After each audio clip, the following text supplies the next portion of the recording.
This is Gavaroc welcoming you to Let's Play Heroes Realm.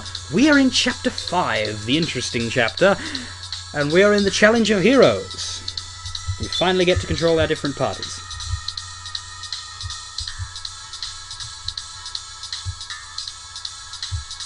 So we shall explore this place. The idea behind these dungeons is you can only go so far with each party at any time. Like right now, you'll see these. Other characters will be able to lower the spikes. I don't know who yet. Depends on which area they choose. But for now, we just have to keep looking.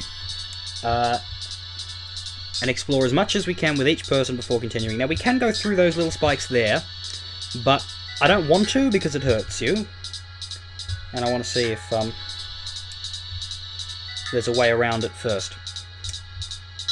Also, I don't think there's any encounters here, which is nice. I suppose it's a pretty good way to introduce you to the multi-party puzzle mechanics without making you fight anything. It's entirely possible that that switch there that Amrident can access will disable these smaller spikes, but we have to go through them first. Either way, I'm going to go with Miracardi, who'll be taking the east path first. Oh, and he's already stuck. Never mind. Tarvalin will be taking the south.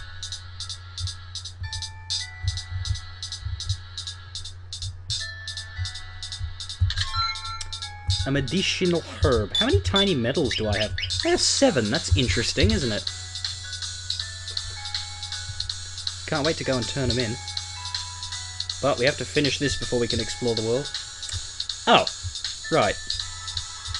Actually, no, this is precisely what you need to do. You. Oh, now he's stuck. Well, that sort of works. You can walk through party members too there. Alright, Tarvalin, not Kayaku. And he stops there. Ah! There we are! Certain switches can toggle spikes. Smaller spikes inflict damage when stepped upon. Larger spikes are impossible. That's impossible! I am a terrible human being. Well, that's not obvious. He lied. Anything over here worth looking at? A chest. Tiny metal! Okay, he's going to have to find a way to get through there. I tend to do this in order, first to fourth. Like I start with Zenris and I finish with Tarvalin in every case. Purely because it's a roundabout way of doing things, like as soon as... Oh, and then she's stuck. So quite often, yeah, there'll be like little ones from like, oh, she can't do anything right now. Oh, she's stuck. Oh, that's a shame. That should down the bigger spike, shouldn't it? No! Oh, bugger. Ah, but what it does do is open up Miracardi's way. Nothing there.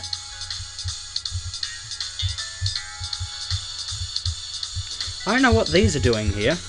These, alternate pathways, because you can see them really clearly. So, they're either just there for decoration, or there's a chest in one of them. No, there isn't. Unless there is and I missed it, but I don't think there is. Because I kept pressing A. Oh, we can't go further, though. Perhaps. No! Zenris. May you be our noble salvation in this puzzling endeavour. Ah, you have a maze. Bloody amazing.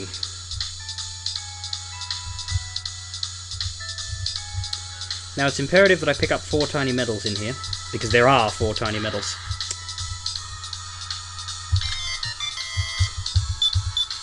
I picked up 2. There might be 2 more, or there might be 1 more, because I can't remember whether Amrident picked one up straight away. But it's imperative because while you technically should be able to come back here when you're done, if you do, it triggers a glitch. At least it did in my last playthrough, and I bet you it will too here, which stops you from being able to swap party members outside of the Challenge of Heroes. Like, it's fine when you go in, but when you leave, you can't change party anymore. Which screws your game up, because you need that in order to do anything in this game. Ho ho ho! This is gonna be fun. Well, Zenris is in position. And Amrident is in position. which means I think she picked up her tiny medal. And Mirakadi is in position, which means you should still have one. I know not where. That's not the way. Well, it is the way, but it's not the way in terms of picking up a tiny medal. Either way, the point is, if it turns out that I missed Amrident's tiny medal, which I don't think I did, because I recall getting it, vaguely, then I'll have to redo this dungeon off-screen to pick it up in between videos, which I'll be able to do by the fact that I'll not save over my first save slot. Shouldn't have to happen, but it might. Now this is fun. This is just one by one going through, swapping between them and dropping the spoiks down. That's for Amrident.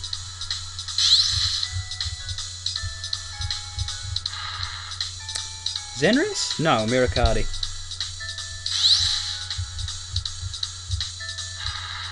And then Tarvalin takes it. Before he does... Oh. That didn't do much. What did that do? Oh, it let you get to the teleportal. Cool. Which is Zenris's job. Alright. Oh, let me grab the chest. The Seal of Legends, ladies and gentlemen. Also, you'll notice that the switches are showing up on top of the characters there. That's a little bug. Oh well, through we go. And the others will join us by default. Huzzah! Oh good, you've returned! Let me take you to the Grand Prix. No, I want to save my game. Ah, screw you all. Right. Well, hurry up then. I knew you four would be able to retrieve the Seal of Legends. Ow. My throat. My throat does not like Pablo's voice. Zidarius leveled up. You have learned to work together as a... I need a drink. To work together as a team when the need arises. But there is more. The Seal of Legends will be able to summon your companions from wherever you may be in the world. Activate it, and you will switch to another party. Oh, shit. Anywhere in the world you'll be able to cycle through any of the four heroes in their respective parties. Use the number keys to select the desired party. 1 to Zenris, 2 to Amrident. Yeah, we know that already. In areas where all four heroes are needed, this ability is unavailable. Instead, you still do that, but you switch to where they are. Now, down to business. There are 7 divine artifacts scattered throughout the world. We suspect 3 of them are here on the mainland. 1 in Germania, to the northwest. 1 in Etruscus. That says Etruscus, but it's actually Etruscus, in the west. And 1 in Indopal, in the east. His voice at the moment is not as gruff as it's going to be normally, because I'm having trouble doing it. In Germania, the ultra-conservative populace took no chances when charged with the task of keeping one of the fabled divine artifacts safe. They entombed the relic within the inverted tower in Desolate Valley, and sealed its entrance with a mountain.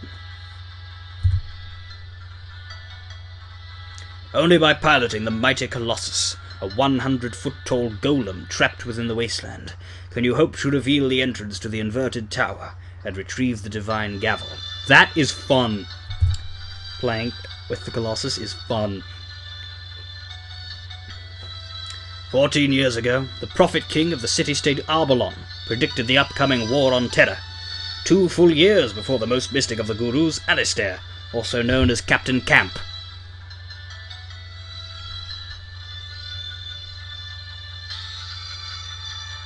The Prophet King hatched a foolhardy plan to protect his beloved city by transporting it in its entirety to the uncharted wilderness of the eastern Indopal jungles.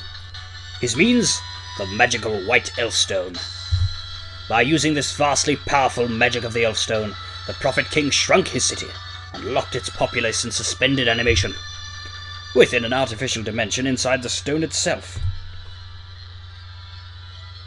The Fellowship of the Stone. Ah. The Fellowship of the Stone embarked on the noble task of transporting the stone to Arbolon's new home and releasing its inhabitants from their magical state. Unfortunately, the Fellowship succumbed to the dangers of the jungle, and they and their precious cargo were never seen again. Unfortunately for the world, Arbolon's royal treasury is home to the Divine Scales, one of the goddess's sacred artifacts. We need that, so get it. Ages ago, the glorious nation of Etruscus, see, I'm saying it right this time, was entrusted with the most holy of relics, the Divine Halo. In its honour, 4 towers were built, and the halo was suspended between them. In times long past, thousands of Etruscans would make the pilgrimage to the 4 towers and pay their respects to the goddess. Gee, I wonder how that dungeon gets done. Wouldn't be by splitting into 4, would it? But an unexpected cultural shift occurred. They all became atheists and stopped giving a shit. The Etruscans, once the most devout nation in the world, began a significant cultural investment in philosophy, logic, and the scientific method. Something to do with their actors, I believe, taking up some new strange religion of sorts that valued science over God. As the Etruscans became more secular and grounded in the sciences, their interest in the supernatural waned and eventually all but died. Pilgrimages to the 4 towers have all but stopped, and as a result, the towers became home to new evil denizens. I hope beyond faith that the divine halo remains suspended between the 4 towers, and that it may still be retrieved, as the fate of the world may rest upon it. You know it will. Please retrieve the divine halo, the divine scales, and divine gavel. Speak to the other gurus here at Paranor for more information. Would you like to save your quest? We would. Good luck, heroes.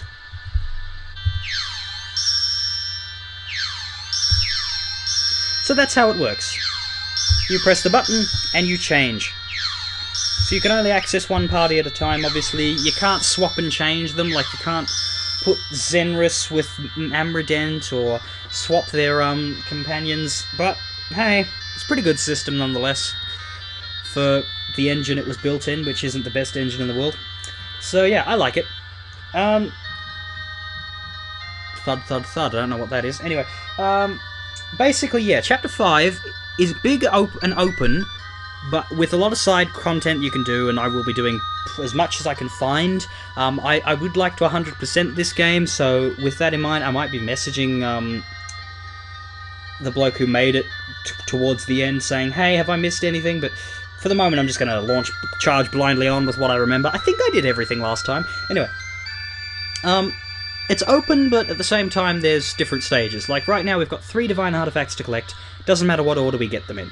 But we have to get all 3 before we can get a ship, which is before we can explore the rest of the world, before we get a world map, and then after that is when we collect the others.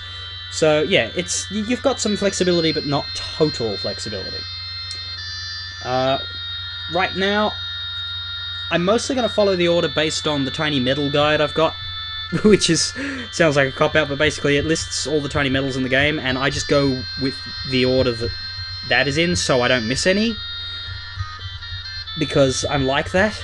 So, with that in mind, I believe the 4 towers is the first thing I'll be doing, which is good too, because I think that's how you get the magic key, which will be useful for when I revisit the old areas, which I won't do straight away, I won't go straight off. The easiest one to get back to is actually Hasara. At the moment we can't access Jamongu because it's across the sea, but we can access Hasara by a teleportal, and Norseland and Indapal by hoofing it and reaching there. Because if you take a look... Return? All bloody gone! Paranor's the only place we can get to. We're going to have to go back in order to get those places. Anyway. There's 7 divine artifacts scattered throughout the world. We suspect 3 of them are here on the mainland. I've said all this before.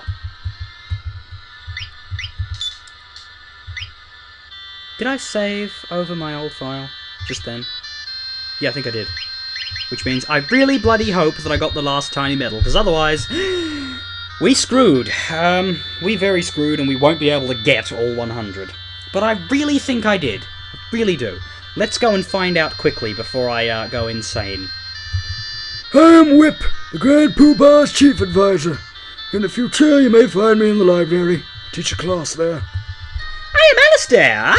It is I who, 12 years ago, foresaw the arrival of the Child of Light to this world. Despite what Balthallus may lead you to believe, we have the Child of Light safely kept here at Paranor. She is under the watchful eye of Lady Gips. Would you like to know more about the Seal of Legends? I think you already told us. Yeah, this is just the same old, spiel, just in case you weren't paying attention the first time. Take care, heroes! That's probably nothing like the character of Alistair was envisioned by Kenton, but I don't care. I got 10 now, don't I? 11. Okay. This is going to be my last video for today, so I'm going to not really explore too much right now. Instead, I'm going to quickly run to the well and give in my tiny medals.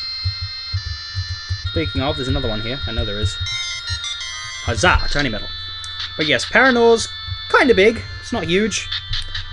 It's big enough, but we'll be exploring it more in the next video. Let's talk to him, though. Welcome to Paranor's, Enris. We're lucky to have you here fighting for the light. Are you smart enough to... Yes, welcome to Paranor, Tarvalin. We're going to go with Zenris mostly for now, because it's been the longest since I've been her, so why not? A lot of interesting folk in here. But let's find the well. All I want is the well. Wherefore art thou? Well. Oh. Well. Also, I like that the music in Paranor is the, like, big epic loading music. I collect tiny medals from all over the world. I should have given him 54 by the time we get this. Oh, good! You found some medals! You have brought me 12 new tiny medals. I have, yes, total of 54 tiny medals. If you find any tiny medals, bring them to me, and I will trade them for some rare items. Good! You have brought me... You're giving me another one? I don't need another boomerang. Good! You have brought me 40 tiny medals. Here is the Staff of Jubilation. Good! You have brought me 50 tiny medals. Here is the Shield of Wisdom. Right. Staff of Jubilation, eh? Can induce an uncontrollable fit of laughter. Oh, well, can't be bad. But I won't give it to Furvan, because he's not my favourite mage. We also have a Shield of Wisdom, which, Enchanted Resist Stop spell. That's kind of awesome. Which would be good on a mage more than anyone else. Let's go to Tarvalin's party. And in a bout of favouritism, give it to him. Of course, he can't use a shield with that. Actually, no, I won't give it to him. I'll leave him with the Shield of Wisdom, because I don't really want a mage that squishy without a shield. You're going to be hearing that pshong, bing a lot, and if it annoys you, whoops. I've got nothing but whoops. So that's why it downs your defense, eh? Well, I'll give it to Roman, because he could do with the intelligence boost, and he doesn't need a shield, all he's got's a leather one anyway. The other thing to look at is our money. Also, we've got a lot of scale shields. When did we get that many scale shields? I must have just had a whole heap that I didn't use. Because all the inventories that I've picked up are back now.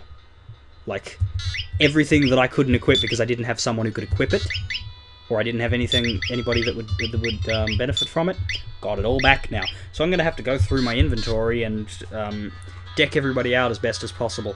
I'll do that next video, because we're coming on 20 minutes, and you guys have seen enough of this. So next time, ladies and gentlemen, we shall be still wandering around Paranor. I'll go back to Pablo and get him to save me.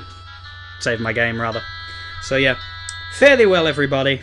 Get excited, because this is where the game gets good.